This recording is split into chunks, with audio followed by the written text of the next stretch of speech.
Morse. Hoy estábamos hablando de política con nuestra próxima panelista, por eso nos demoramos un poquito, ya la voy a presentar en unos minutos más, pero antes le quiero contar que si conocen o no Bendito Residuo, es una empresa que nace desde la necesidad de generar un cambio cultural y una transformación integral en el retiro y manejo de nuestros residuos. Son una empresa que genera un motor de cambio, conciencia y responsabilidad social. Conoce más acerca de Bendito en benditoresiduo.cl.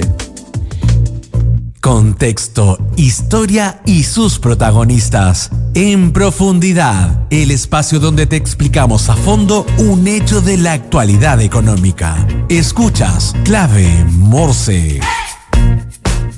He tenido varios amigos y conocidos que tuvieron que posponer sus viajes en estos últimos días, tuvieron que reprogramar sus vuelos, que tuvieron mucha espera también en el aeropuerto, porque independientemente de la incomodidad que pueden tener las personas, detrás, ¿no es cierto?, de la industria aeronáutica hay trabajadores, hay empresas, hay conflictos, y justamente hemos visto en los últimos días esta huelga de pilotos en la TAM, que ha sido bastante importante, y quisimos explicarla un poco más en profundidad en esta sección para que a usted le quede claro de qué se trata y esté preparado si es que tiene algún problema en estos días cuando tenga que tomar un vuelo. Bueno, el sindicato de pilotos de la TAM, vamos a mencionarlo hoy día como es SPL, ¿ya?, agrupa cerca de 464 pilotos, más de la mitad de los trabajadores de vuelo de la TAM Chile, de vuelo, no solo pilotos, de vuelo.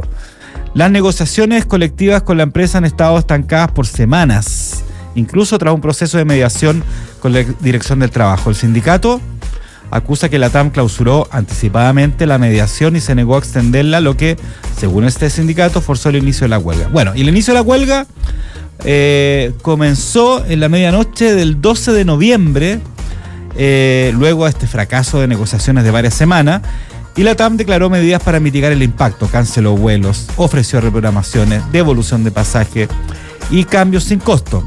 La huelga claramente ha afectado a un número significativo de pasajeros. La TAM amplió su calendario de cancelaciones hasta al menos el 22 de noviembre y podría llegar a los 31.000 viajeros afectados.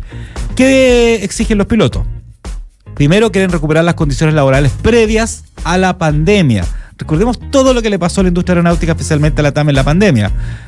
Casi se fue a la quiebra, no se fue porque se adscribió al capítulo 11, este sistema para salir de la quiebra que existe en Estados Unidos, ¿no es cierto? Que, por ejemplo, WOM hace poco también lo hizo y salieron triunfantes de ese proceso. La TAM también, de hecho, ha aumentado sus vuelos, ¿no es cierto?, su frecuencia a niveles pre-pandemia. Bueno, los pilotos quieren recuperar las condiciones laborales previas a la pandemia, lo que incluye revertir recortes que aceptaron en ese momento, tomando en cuenta la situación que existía. Reclaman transparencia, acusan que la TAM nunca le mostró las cifras sobre las que construyó la propuesta económica. Según el sindicato, sus demandas económicas representan menos del 1% de las utilidades que la TAM ha reportado en los últimos 18 meses. También señalan que ellos aportaron de forma extraordinaria durante los años de crisis. Habrían reducido sus remuneraciones por varios años, lo que significó un ahorro para la empresa. Los pilotos destacan que la TAM ha tenido utilidades muy altas. Recientemente, según el sindicato, en 18 meses habrían acumulado 1.500 millones de dólares, y la TAM, por su parte, ha dicho que no tiene claridad aún sobre el impacto económico total del paro. En estas negociaciones, estas mediaciones, hubo una instancia de mediación voluntaria con la Dirección del Trabajo durante la huelga, pero finalmente fue breve y no logró destrabar y transformarse en algún acuerdo. El sindicato preparaba presentar una nueva propuesta mientras la mediación continuaba. Para los pilotos, lo ideal sería que la TAM volviera a las condiciones de antes de la pandemia sin perder competitividad ni olvidar el aporte que ha hecho al rescatar a la empresa en momentos difíciles. Así que está todo pasando en esa huelga de la TAM y algo que vamos a seguir también mirando desde Clave Morse. ¿Quieres saber cómo mejorar el mundo de los recursos humanos y personas en tu empresa? Ahora, Rosemary Black en Clave Morse. Y ya está en el estudio Rosemary Black, socia de C Group Executive Search and Consulting. Yo la quiero saludar porque no nos veíamos hace rato, así que estamos muy contentos de que esté acá. Y además, Rosemary, quería darte un saludo especial porque hoy día es el Día del Emprendimiento Femenino y tú eres una emprendedora, tienes tu empresa, ¿no es cierto? Justamente estamos hablando de algunas cosas que pasan cuando uno tiene un emprendimiento. Y justamente hoy día es un día que hay que poner y de alguna forma destacar lo que es el emprendimiento femenino, así que felicitaciones por ser una emprendedora y ser un ejemplo también, y además en el mundo de los recursos humanos y el talento. Y además a mi edad, y además siendo psicóloga. Entonces yo creo que es importante para quizás quebrar algunos mitos, ¿no? De en qué momento uno puede emprender. Yo empecé a emprender a los 54 años. Mira. Y además, este mes de noviembre es el Día del Psicólogo, el 9 de noviembre. Entonces yo soy psicóloga. Entonces, ¿hoy día el Día del Psicólogo? No, el 9. Ah, el 9 fue el Día del Psicólogo. Claro, este Mira. mes. Y en el fondo, que profesiones que son a veces no cercanas a los negocios, también podemos emprender. Sí, entonces, varias cosas que yo creo que comillas, mi experiencia puede ayudarles a otros a abrirse a posibilidades que les den satisfacción, como me pasa a mí con mi trabajo, que lo paso muy bien, aporto y estoy aquí también conversando contigo. Oye, es súper importante lo que dices porque también ahí te das cuenta que uno perfectamente puede empezar a emprender después de los 50 años. Me voy a tomar una pequeña licencia. Hace una semana atrás escribí un reportaje, tú sabes que aparte yo escribo La Tercera también en Pulso, sobre lo que era emprender post 50 y otra nota de post 60 incluso, y sabes que ha sido una de las notas más comentadas y vistas porque hay todo una idea y una tendencia a decirle a las personas de más de 50 años, más o menos, pueden emprender. Porque tienen experiencia, redes, lo que no tienen otras personas. Así que te felicito nuevamente. Muchas gracias. Súper buen punto que primero la esperanza había alargado mucho. Entonces los 50 años hoy día es la mitad de la vida. Antes era el final de la vida. Sí, entonces ahora tú puedes vivir hasta los 90. O sea, te quedan 40 años de vida para adelante si es que tienes 50 años. Entonces es un desafío importante y que de verdad uno puede emprender, porque el emprendimiento, si bien es muy exigente, no quiero decir que es un jardín de rosa, no, claro, pero también tiene una cierta flexibilidad que la edad de uno es muy apreciada. Sí. De ciertos horarios que tú puedes como venir, comparto no andar en las horas contigo. del taco para ir a tu trabajo o tomarte ciertas vacaciones, y si tienes un socio compensarse, en fin. Entonces el emprendimiento tiene varias ventajas para la gente grande, sí, y además un conocimiento de la industria. Lo que sí yo invito a que los grandes estemos bien alineados con el cliente, o sea, qué vamos a ofrecer para que el cliente le haga sentido, y con la tecnología. Claro. O sea, hoy día todo lo que hagamos para que sea efectivo y realmente lo pases bien, le lleva tecnología, y los adultos mayores tenemos que subirnos al carro de tecnología y no bajar. Que siempre yo ando con ese discurso. Totalmente de acuerdo. Ya, Rosemary Blanc, ¿qué vamos a ver hoy día? ¿De qué vamos a hablar? A propósito de la última noticia, que son las elecciones presidenciales, y como un poquito los resultados nos refieren a ver una necesidad tremenda en la sociedad nuestra de orden y de una estructura para hacer las cosas, ¿no? Los candidatos que mejor les fue, por sobre todo el candidato que tiene más posibilidad de ser presidente, su discurso revela una oferta de orden, de saber hacer las cosas y hacerlas, y ejecutar y qué sé yo.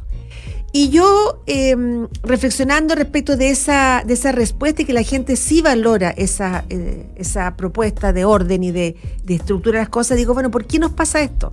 ¿Por qué estamos tan abiertos y buscando ese tipo de propuestas? Y yo creo que una de las razones es porque nuestra sociedad moderna, y yo creo que los psicólogos tienen harta culpa en eso también, hemos ido avanzando a un mundo que todo da lo mismo, que no hay prioridades, que todo es válido, que todo sea relativizado. Entonces esa vivencia en lo de género, en lo que tú puedes decir, lo que no, eso ha generado una sensación de incertidumbre muy grande en las personas, y que eso se refleja en que tú finalmente votas por alguien que te ofrece la oferta de orden. Y eso también aplica al mundo laboral. Entonces yo quería hacer primero esa reflexión general de entender que tanta libertad, los psicólogos, por ejemplo, los años 60 empezamos como una fuerte tendencia de decirle a las madres que tuvieran una relación con sus hijos muy permisiva, que le permita, y eso generó muchos problemas. Mi madre me dice que me trató de criar en su generación con el libro del Dr. Spock. Famoso Dr. Pero Spock. que duró un mes, me dijo. Claro. Un mes. Pero la sociedad americana, hay muchas sociedades que vivieron eso, y nosotros también, claro, y hoy día también está bien en el extremo de eso, frustrar al niño era algo no deseable.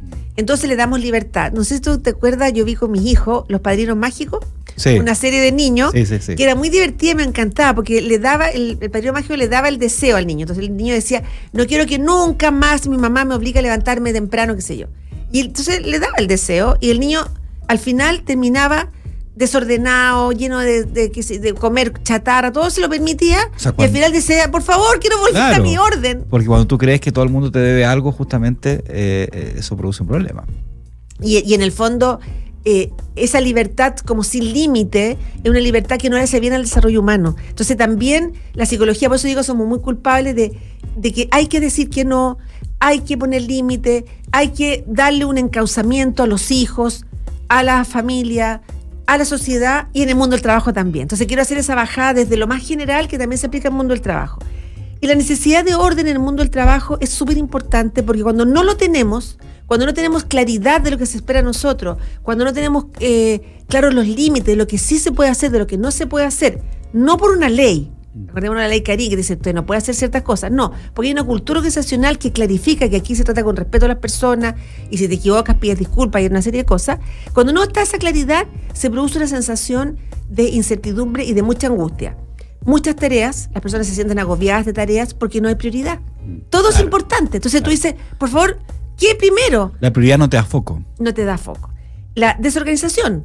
Picoteas aquí y allá porque todo es urgente, lo último que llegó es lo que yo abordo, entonces no tengo una planificación de mi vida, no organizo un poquito para que hay que ser flexible a la contingencia, obviamente, pero también produce reuniones interminables, porque se habla de todo, no hay foco, esta reunión vamos a hablar estos dos temas, vamos a hablar 20 minutos y después nos vamos cada uno a lo suyo, no, 3 horas en una reunión, actividades que no tienen resultado y finalmente desequilibrio de la vida personal con la vida del trabajo. Entonces, cuando en una organización también hay desorden, no hay reglas claras, no hay límite para lo que tú tienes que hacer, también se produce esa sensación de incertidumbre, de angustia y la búsqueda del orden. Claro. Que a veces puede ser un problema porque uno puede buscar un orden que no sea el orden sano, sino que sea un orden autoritario. Eso te iba a decir, eso ha llevado históricamente a otros problemas, digamos.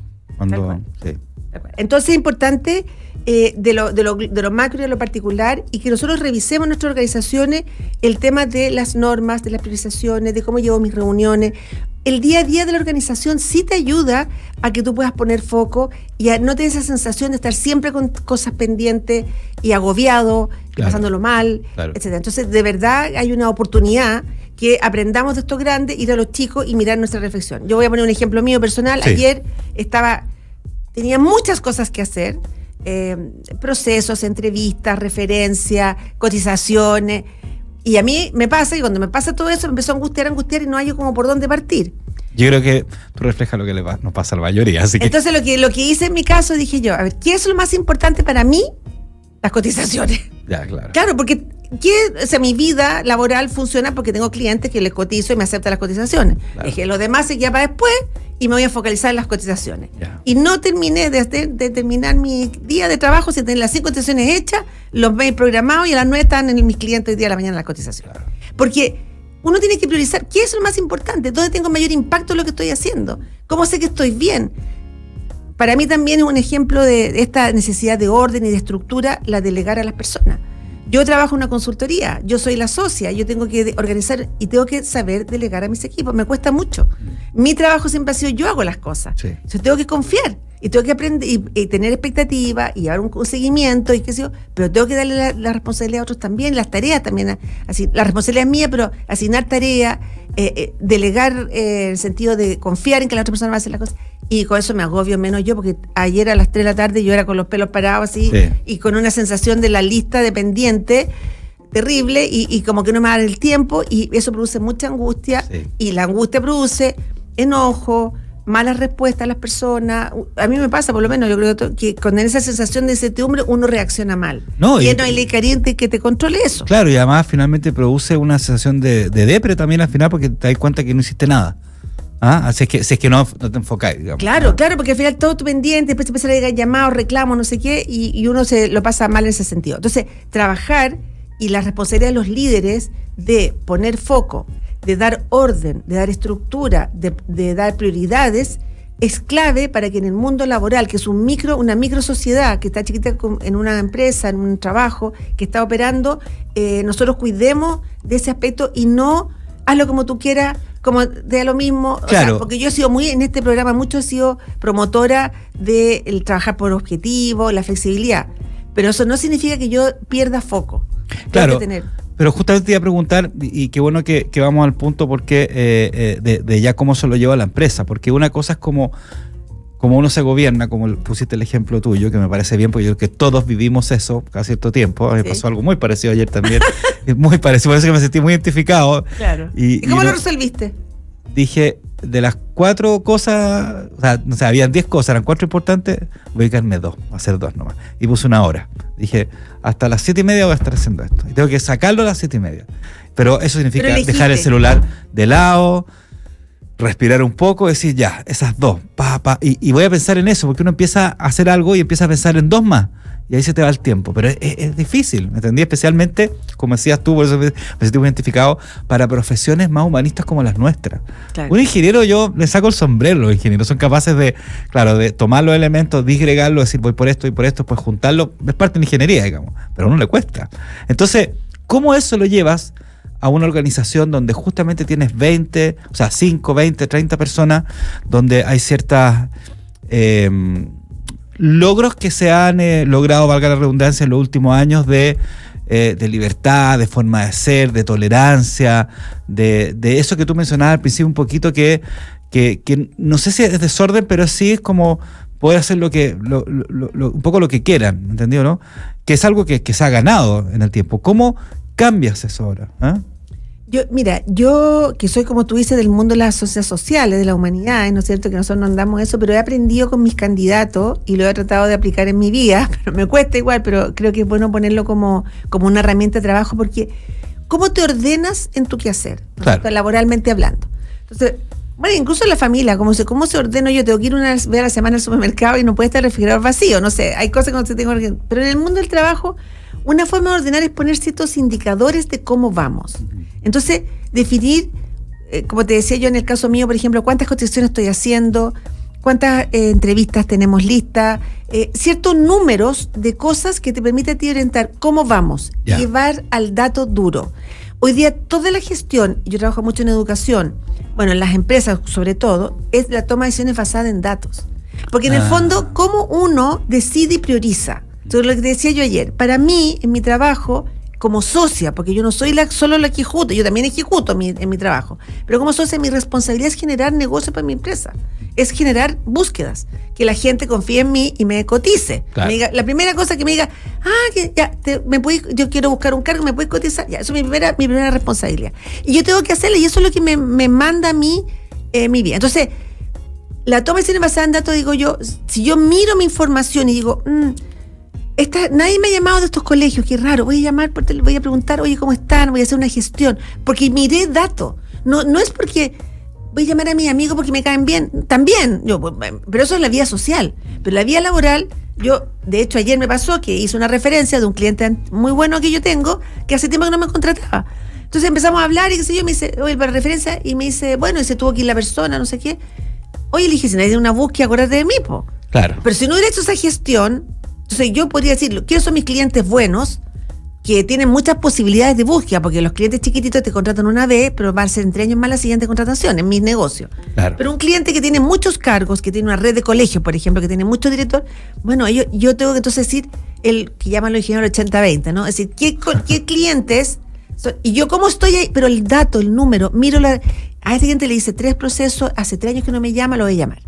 A este cliente le dice 2 procesos y, 5 años que no me llama, lo voy a llamar. Claro. Este cliente lo estoy atendiendo, bacán, sigo con él. Y así. Pero en el fondo, puedes priorizar, porque eso te ordena tu vida, te pone foco y por supuesto, la libertad es libre, pero es responsable. Siempre además hay, teniendo un factor que es súper importante, que es que van a pasar imponderables que nos pueden desajustar totalmente la planificación que tenía en el día, en la semana, y eso hay que saberlo y hay que estar preparado para eso, ¿eh? Tal cual, es que estar preparado, pero partir por lo menos el día o la semana con foco en tus prioridades, saber y tener la flexibilidad que hay momentos que vienen contingencia y que tú no las esperabas y tienes que abordarlas y a lo mejor, y también cierta flexibilidad con tu equipo para poder reorganizar las tareas para lograr tu objetivo. Pero la toma de decisiones basada en datos, que hoy día está en educación o sea, cuando una profesora tiene que decidir qué va a ser la próxima clase, tiene que ver con si sus alumnos han aprendido o no. Pero no es una cuestión de feeling. Claro. Es una cuestión de decir, a ver, les pregunté a 40 y 30 me contestaron bien y 10 no me contestaron bien. Y esos de ellos tengo que abordarlos porque no contestaron bien la pregunta y hay que ayudarlos a que lo entiendan. Claro. Entonces, y eso es muy bonito porque una profesora con 40 jóvenes, niños, ¿cómo lo hace? ¿Cómo lo hace para asegurarse que los 40 entendieron el concepto y lo están aplicando? Bueno, hay hoy día herramientas, por ejemplo, en el caso de educación, hay un enfoque que se llama el liderazgo instruccional, que le da técnicas a la profesora para asegurarse que los 40 estaban atendiendo la clase y estaban siguiendo. Entonces, no es que tú lo digas de buena voluntad. Claro. Y de hecho ese enfoque del liderazgo instruccional es muy bonito, y como yo hablo con mis candidatos, yo digo, también tengo que aprenderlo yo para mi vida.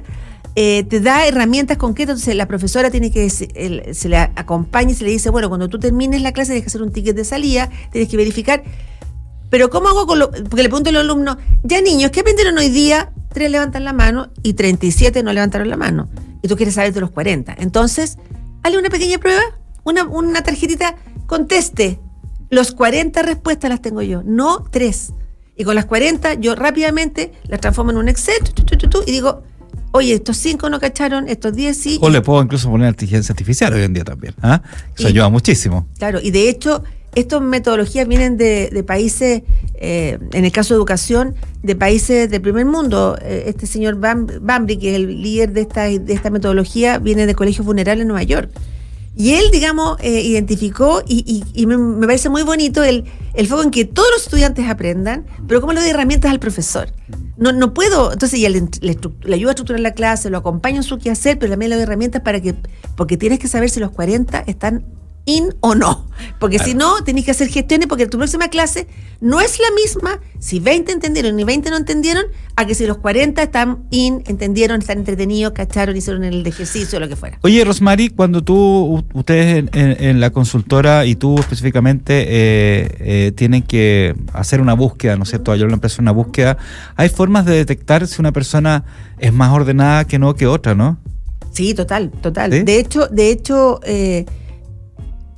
desde el relato de la persona. Claro, cuando tú le dices, oye, bueno, esta reunión, ¿no? Y yo quiero saber un poco tu vida laboral, cuéntame un poco en qué partiste, cómo lo cuentan, qué le dan de prioridad, cómo lo hacen. Desde el relato uno puede identificar. Nosotros tenemos el ojo bien desarrollado en ese sentido, y además hay una metodología que se llama metodología por competencia, donde uno puede explorar cómo trabaja esa persona, que lo podemos hablar en la próxima reunión, es la técnica para que la gente también lo conozca, cuando le hagan estas preguntas, diga, ¿por qué me preguntan esto? Porque es una metodología, claro. Que es levantar situaciones donde la persona, ¿cómo abordaste? ¿Cómo le puedes preguntar a la persona? Cuenta una situación que tenías muchas cosas que hacer y cómo te organizaste. Claro. La persona te va a contar. Claro.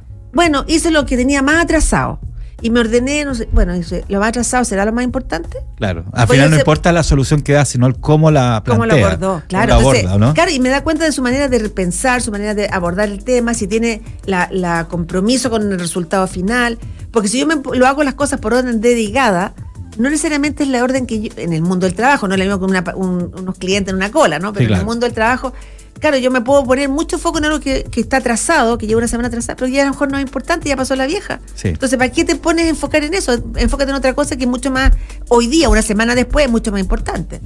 Entonces, sí, se puede detectar. Hay metodologías y la referencia que hace la persona. Claro. Pero claro, ahora que hablé este tema, el tema de orden, de organización, de planificación, es un tema súper importante. Por un lado, para cómo te organizas tú en el trabajo, que es con la gente que es profesional, que es analista, que ejecuta las tareas, y para el jefe, cómo el jefe organiza el trabajo. Claro. De él y de su equipo. Sí, porque él influye. Él influye. El jefe o la jefa influye mucho en cómo está el equipo. Rosmary, nos tenemos que ir. Está muy entretenida esta conversa. Y cómo se relacionan las cosas, porque sí. Uno dice lo macro, que los presidentes, no sé qué, claro. Con la micro de una organización, pero los fenómenos humanos se repiten en todas partes. Las necesidades de las personas están ahí y nuestra tarea es acogerla y poder encauzarla y darle soluciones. Y el orden es una buena forma. El orden, el foco, los límites, es algo que no son muy populares, no eran muy populares, ahora sí se están poniendo. Claro. Hasta hace unos años atrás, como que, poner límite, poner foco, ¿por qué me tengo que vestir de una cierta manera para ir a un lugar? La gente que va de cualquier forma a cualquier parte. No, porque eso le ordena la situación. Claro, si un matrimonio no es lo mismo que ir a una fiesta. O sea, yo creo que hay cosas ganadas y finalmente cada cierto tiempo se producen correcciones. Tal cual. Un poco, pero siempre hay muchas cosas ganadas. Claro. Y es parte de lo que son los ajustes, que pero, esa palabra pero es súper importante. sin irse al extremo en nada, sino Claro. que decir, a ver, no estaremos exagerando, volvamos acá, pero sin renunciar, por ejemplo, en el caso del trabajo híbrido o el trabajo flexible, sin renunciar a eso porque es un valor para las personas, Sí. pero como tengo herramientas para lograr los objetivos. De hecho, fíjate que yo he visto varios estudios que muestran que la generación Z, que es la nueva, está teniendo otra mentalidad a la millennial. Sí. Es más organizada, más estructurada. Es más estructurada, fíjate. Sí, yo tengo un hijo de 25 Es increíble, que- sí, es increíble cómo van los ciclos. ¿Ah? Tal cual. Bueno, muy entretenida la conversa. Qué bueno. ¿Ya? Rosemary Blanc, socia de C Group Executive Search and Consulting, 1.000.000 de gracias por acompañarnos de nuevo. Un gusto verte después de como 3 semanas que no nos Sí, vimos, ¿no? bastante tiempo, sí. Así que espero que tengas una buena resto de semana que queda. Recuerda que puedes ir a mirar, si quieres, al ETM Day 2025, Eso el te Emprende escuché, tu el Mente. viernes, Emprende tu Mente. Claro, eso vamos a estar nosotros, empieza mañana, va a ser el viernes, va a estar el sábado también, es como el gran evento de emprendimiento e innovación Como una a nivel feria. de América Latina, sí, de América Latina. Es muy importante Es en el por- es Parque por- Bicentenario. Expositores que hablan. Sí, hay expositores, va a estar, de hecho, el creador del concepto FOMO, que es este concepto que tiene que ver, no me acuerdo bien la sigla, que es como el miedo a esas cosas que tú ves que están pasando y que tú no estás ahí. ¿Ah? De cómo que están tiene que ver fuera las ahí. redes sociales, etcétera, etcétera. Así que te lo recomiendo. FOMO. Sí. Interesante, vamos a estudiar. Ya, muchas gracias. Gracias. Y vamos con Emprender es Clave, este espacio donde hablamos de emprendimiento, de startup, de scale-up, y hoy día además con este día del emprendimiento femenino, que es súper importante, tenemos una tremenda parrilla con invitadas muy destacadas, así que ya María José está preparando para entrar al estudio. Los invito a revivir este episodio en nuestro podcast en Spotify, también en YouTube, invitar a nuestras redes sociales y escucharnos de lunes a viernes de 9 a 10 de la mañana a través de la 92.9 FM y en nuestro sitio web radiolaclave.cl. Un abrazo, chao. Mueveseguro.cl